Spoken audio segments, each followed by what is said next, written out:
Este programa é livre para todos os públicos. O Senhor esteja convosco. Ele está no meio de nós. Proclamação do Evangelho de Jesus Cristo, segundo Marcos. Glória a vós, Senhor.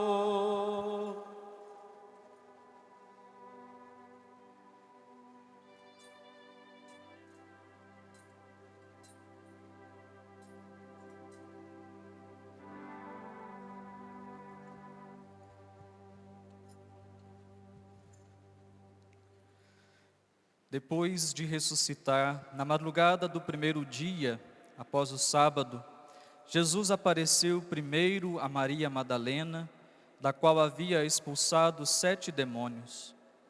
Ela foi anunciar isto aos seguidores de Jesus, que estavam de luto e chorando. Quando ouviram que ele estava vivo e fora visto por ela, não quiseram acreditar. Em seguida, Jesus apareceu a 2 deles com outra aparência, enquanto estavam indo para o campo. Eles também voltaram e anunciaram isso aos outros. Também a estes não deram crédito. Por fim, Jesus apareceu aos 11 discípulos, enquanto estavam comendo. Repreendeu-os por causa da falta de fé e pela dureza do coração, porque não tinham acreditado naqueles que o tinham visto ressuscitado. E disse-lhes: Ide pelo mundo inteiro e anunciai o Evangelho a toda criatura.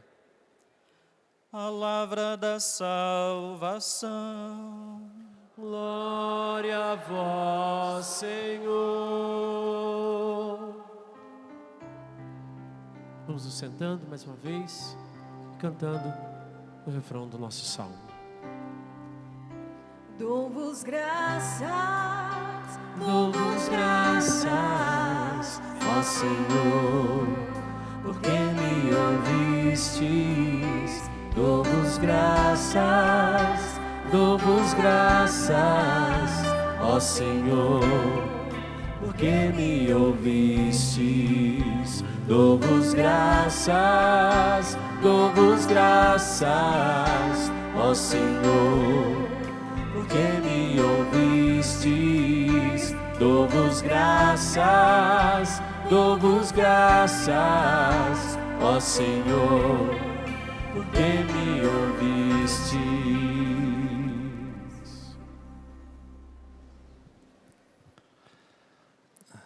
Acredito que escutamos bem as leituras deste sábado, dentro da 8ª da Páscoa.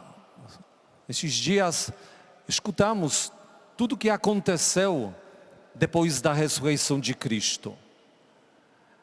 E a primeira leitura traz para nós um acontecimento posterior, inclusive depois de Pentecostes, quando os apóstolos Pedro e João começaram um trabalho missionário, começaram a divulgar a boa nova.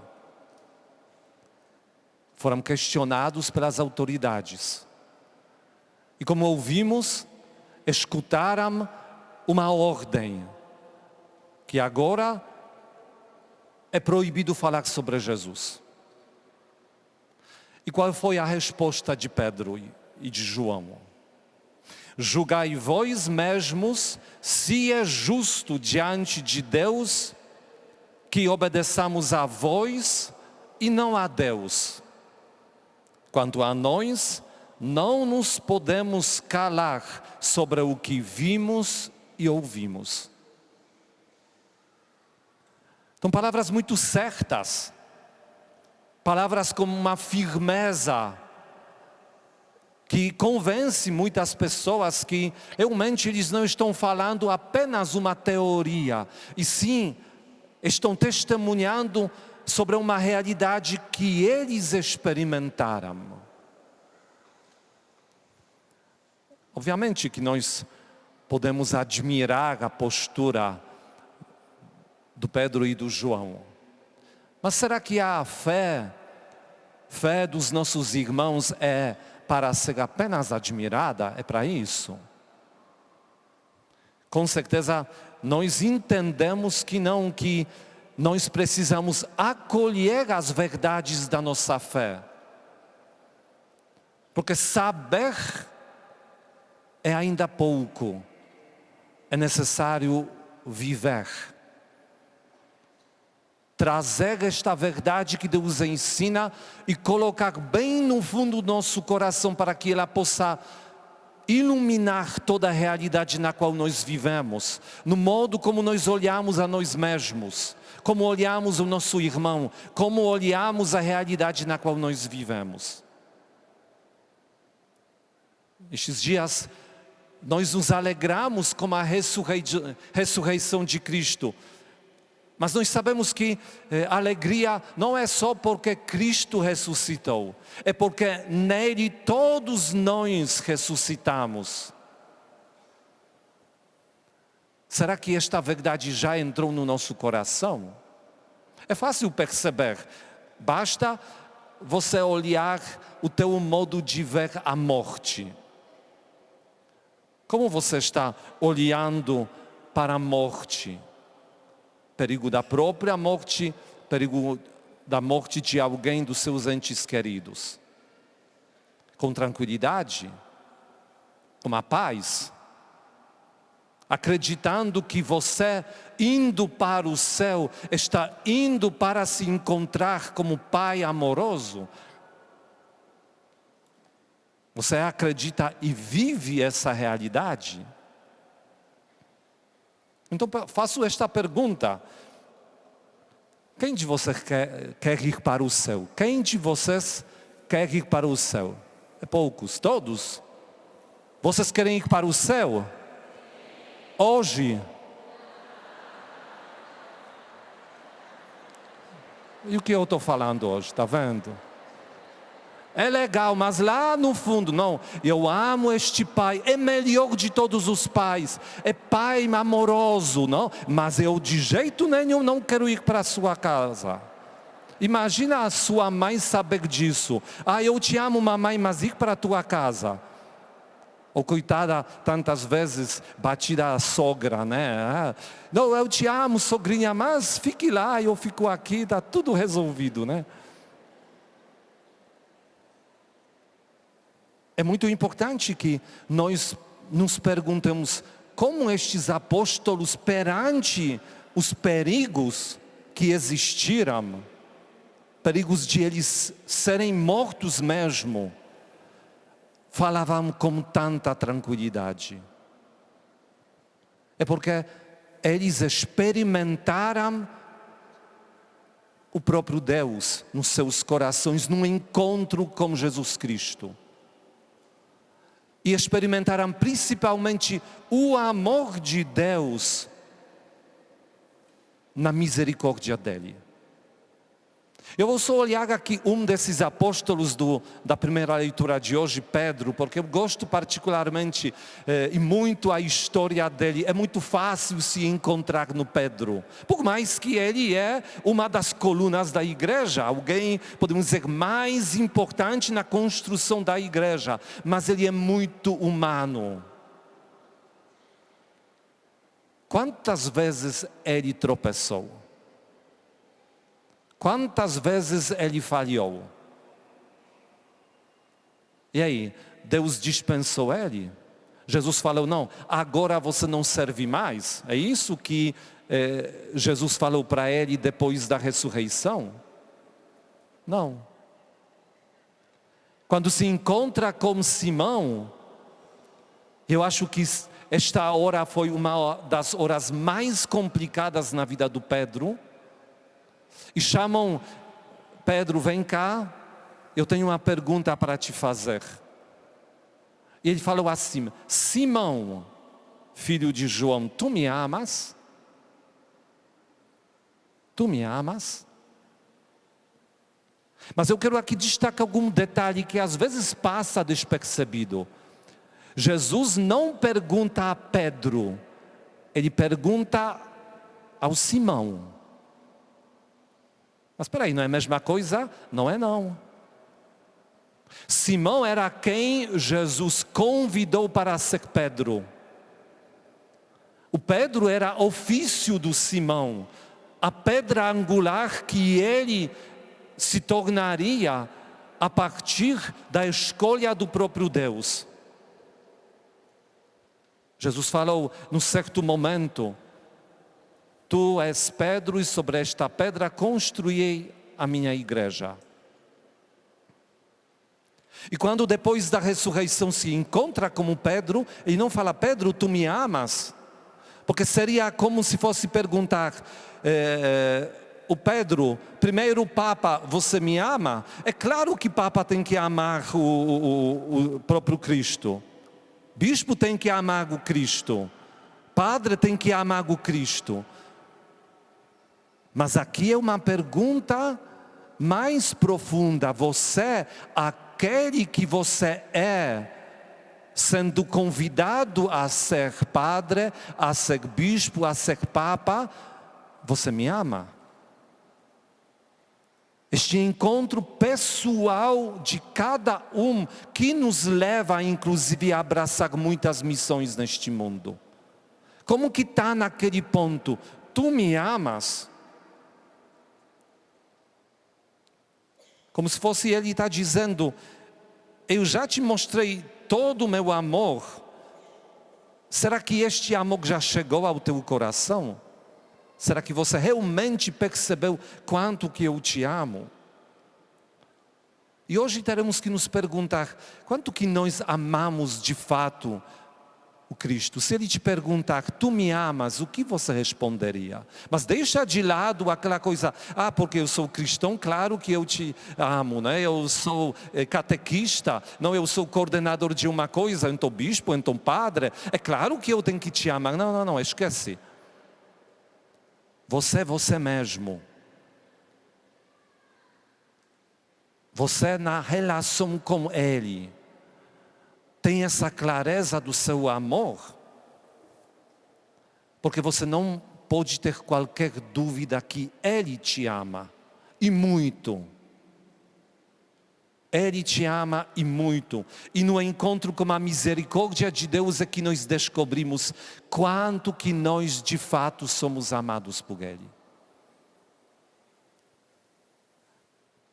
Um homem muito sábio, ele disse um dia assim: dei para Deus inúmeros motivos para não me amar. Nenhum o convenceu. Não sei como vocês, eu me encontro nessas palavras. Todos nós já damos muitos motivos para Ele não nos amar. E Ele nos ama com toda a certeza. Com toda a certeza. Por isso, quando nós queremos pensar sobre o amor misericordioso de Deus, não podemos esquecer daquele momento quando Jesus contou uma parábola que Papa Francisco disse que se precisaria tirar um capítulo da Sagrada Escritura do Novo Testamento, seria este, 15º capítulo do Evangelho de São Lucas, que fala sobre filho pródigo. E nós estamos na véspera da festa da misericórdia, no santuário do Pai das Misericórdias. Quem visitou a igreja viu o lindo mosaico do Pai misericordioso. Então eu acredito que é bom lembrar essa parábola. Claro que alguém pode dizer: eu já sei, é a história daquele filho que saiu de casa. Eu nunca saí, estou sempre na igreja, então talvez isso não é para mim. Aí eu te digo: o segundo filho deste pai nunca saiu da casa dele. Olha lá, eu acho que estava mais perdido do que aquele primeiro, mais novo. Porque vivia na casa do pai, se sentindo escravo. Você me nunca deu nada. Eu dia e noite, o tempo todo estou trabalhando para você. Ele não descobriu que maior tesouro que estava ao alcance dele era a presença do próprio Pai. Mas indo para aquele filho que também acredito está em cada um de nós, um pouco, talvez os dois, um pouco de um pouco de outro, o que ele fez? No certo momento ele disse para o pai: Pai, dá-me a parte da herança que me cabe. Também passamos às vezes essas palavras batendo. Ele falou isso, pronto, mas espera aí, pensa bem. Pai, dá-me parte da herança. Quando que nós ganhamos a herança? Quando alguém morre, né? Então esse filho maravilhoso disse para seu pai: Pai, em outras palavras, claro, estou cansado de esperar até você morrer. Me dá logo aquilo que é meu, por direito, achando que tem algum direito, porque eu quero isso, é para mim. Olha que coisa horrível. Mas nós não somos parecidos às vezes com ele? De jeito nenhum, não. Mas espera aí, vamos então olhar um pouco a nossa relação com o próprio Deus. Aquelas coisas que todos nós apreciamos. A vida, a liberdade, beleza, bens materiais, juventude, saúde, talentos, qualidades, tantas outras coisas. Ganham de quem? É seu? Seu porque você comprou tudo isso? Porque você fez isso para você? Algumas coisas sim, podemos conquistar, mas a vida é um presente. E nós descobrimos, infelizmente, que somos parecidos com este filho, quando nós vamos atrás de Deus dizendo: eu estou aqui porque estou precisando daquela graça, a melhor que seria aquilo que eu imagino que deveria acontecer na minha vida. E obviamente tem que ser naquela hora que eu quero e do jeito que eu acho que tem que ser. Não está daquele modo? Então eu não, então eu vou desistir. Não, é porque eu estou indo para essa igreja, não está adiantando nada. Nós podemos cometer este erro pensando que realmente tudo que nós temos é nosso por direito. Não, ganhamos todas as coisas pela bondade e misericórdia de Deus. Na hora quando esse Pai amoroso sabe que temos que ganhar. Ou às vezes não ganhamos porque Ele sabe muito bem que isso não é bom para nós. Talvez não é bom hoje ou amanhã, daqui um mês, daqui um ano. Não importa, Ele sabe, nós não sabemos. Aí voltando ao Evangelho, poucos dias depois este filho mais novo juntou o que era seu e partiu para um lugar distante. E ali esbanjou tudo numa vida desenfreada. O que é este lugar distante? É o lugar distante daquilo tudo que ele vivia com seu pai na casa dele. Às vezes, este é o segredo das nossas fugas. Por que essa pessoa se afastou da igreja? Por que se afastou de Deus? Fugimos de Deus para viver o que perto de Deus não tem como. Porque nossa consciência começa a perturbar. Está fazendo errado, não por aqui e tudo mais. Então, às vezes, fugir de Deus, sair da igreja é uma solução. Achamos que realmente assim a nossa liberdade abre totalmente. É muito importante que nós pensemos por que estamos procurando Deus. Hoje estamos aqui, neste local, neste lugar maravilhoso. Por que nós estamos aqui e nas nossas práticas religiosas? Por quê? Porque pedir a Deus podemos, devemos. Ele está nos incentivando. Mas se eu estou pedindo a Deus e eu tenho paz porque pedi a Deus e para mim encerrou o problema, porque eu já entreguei nas mãos de Deus, eu sou filho que realmente confia no Pai. Rezei, pedi, sim, agora é com meu Pai. Agora deixo Ele cuidar. Ele já ouviu meu pedido. Meu coração apertou. Tá bom, peço de novo, mas meu coração está permanecendo na paz. Porque se eu estou rezando e essa oração, esse pedido desperta em mim a ansiedade, porque ainda não aconteceu, vou pedir de novo, o Senhor, eu estou precisando, tudo mais, parece que eu estou perdendo a noção das contas, das coisas, quem é quem sabe das coisas, quem não sabe de nada. E ir longe da casa do Pai tem sempre o mesmo final, final infeliz. O que aconteceu neste Evangelho nós sabemos, ele perdeu tudo e acabou trabalhando como um homem no lugar onde ele precisava cuidar dos porcos. Nessa imagem de cuidar dos porcos, o evangelista, quer dizer, próprio Cristo, ele quis mostrar que para um judeu, porque contou essa história para os judeus, lugar onde se criam os porcos é o lugar onde vivem os pagãos, aqueles que não conhecem Deus. Então a pessoa, quando se afasta de Deus, ela perde a sua identidade de filho de Deus. Ela perde também a sua dignidade. E depois é só um passo para a pessoa perder totalmente o sentido da vida.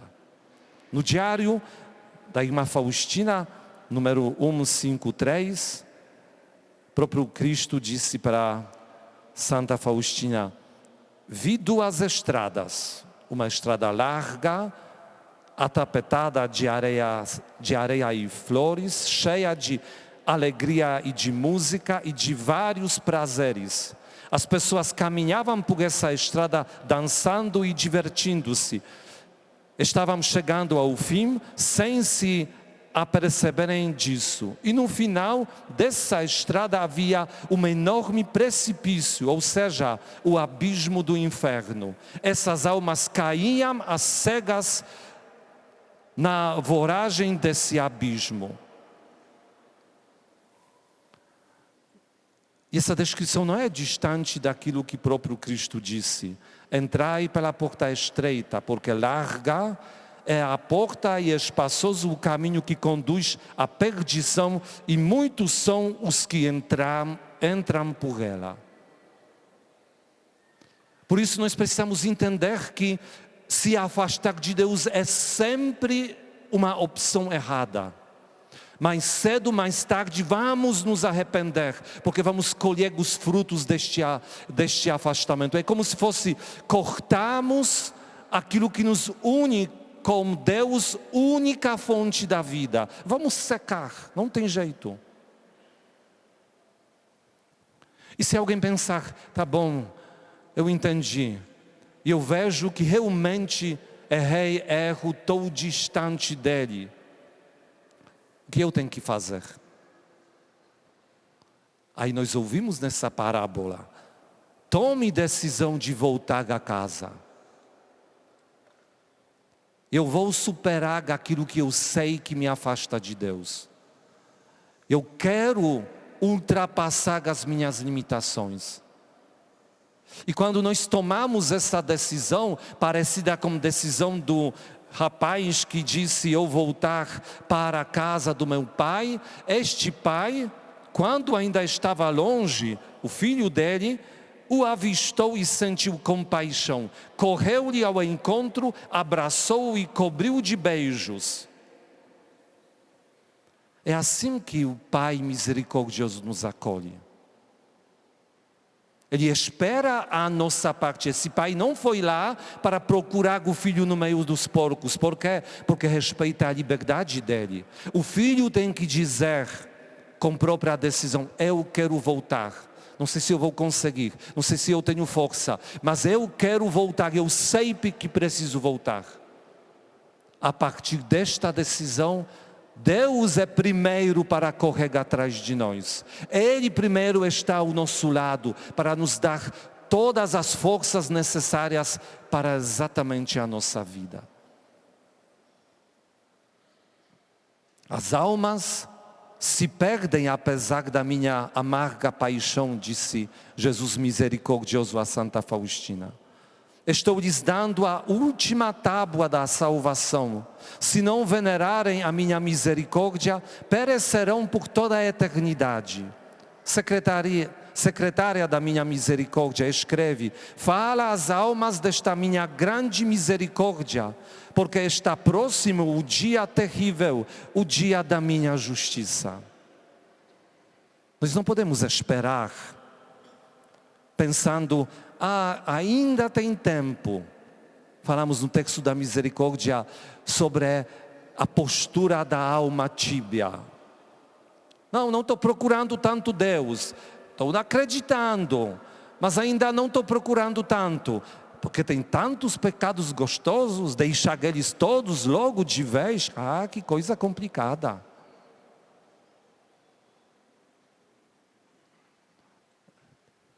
Temos que despertar em nós a vontade de ir na casa do Pai, de se encontrar um dia plenamente com o próprio Deus. Mas este caminho tem que começar hoje. Com a minha decisão, eu vou voltar a Deus. A santidade é a minha escolha. Eu quero ser santo, não sou, mas quero ser, e cada dia eu quero aproveitar a graça de Deus para que isso aconteça na minha vida. E mais ainda, será que eu só devo fazer isso comigo mesmo? Cadê o amor ao próximo? Então eu tenho que também fazer isso com os outros, ou seja, convidar eles ao mesmo caminho. Alguém vai dizer, tá bom, mas como que eu vou falar estas coisas todas se eu me vejo pecador, se eu sou fraco? Será que eu tenho moral para falar que eles devem buscar a misericórdia de Deus também? Aí eu digo, claro, a partir do momento quando você assume a sua fraqueza e pequenez, partilhe apenas essa parte. Não digo isso para você, querido irmão, vai procurar Deus porque eu já o encontrei de maneira perfeita, já sou santo. Não, porque eu estou no caminho, eu vejo quanto que isso é bom e importante. E todos somos convidados a esta postura misericordiosa. Vocês lembram o que Jesus promete àqueles que divulgam a divina misericórdia? Muitas coisas boas. E para terminar, basta ainda lembrar, se nos achamos imperfeitos, o que hoje no Evangelho aconteceu. Jesus se encontrou com os apóstolos, mas antes foi assim.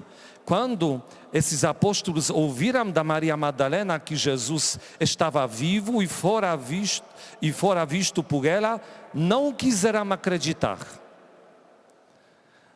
Em seguida, Jesus apareceu a dois deles com outra aparência enquanto estavam indo para o campo. Também a estes não deram crédito. Jesus vem ao encontro deles. Está escrito assim, por fim Jesus apareceu aos 11 discípulos enquanto estavam comendo. Repreendeu-os por causa da falta de fé e pela dureza de coração. Olha, encontro de Jesus com os apóstolos, 3 anos de eles andarem com ele. Repreendeu-os por causa da falta de fé e pela dureza de coração, porque não tinham acreditado naqueles que o tinham visto ressuscitado. E depois o que ele falou, isso que para mim são maravilhas da Sagrada Escritura. E disse-lhes, ide pelo mundo inteiro e anunciai o Evangelho a toda criatura.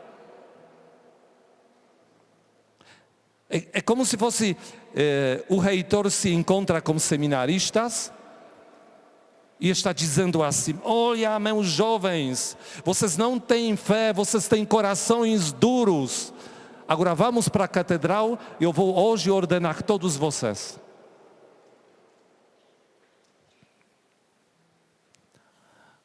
Deus confia muito mais em nós do que nós em nós mesmos. Ele vê em nós a bondade, Ele vê em nós o amor. Nós precisamos acreditar nisso e dizer sim para o próprio Deus. E se lançar, apesar de tudo, todas as nossas fraquezas, todas as nossas limitações, nos braços do Pai misericordioso. Ele vai nos cobrir de beijos, acolher, ainda vai dizer, vamos então nós dois agora buscar aqueles que ainda estão perdidos. Amém.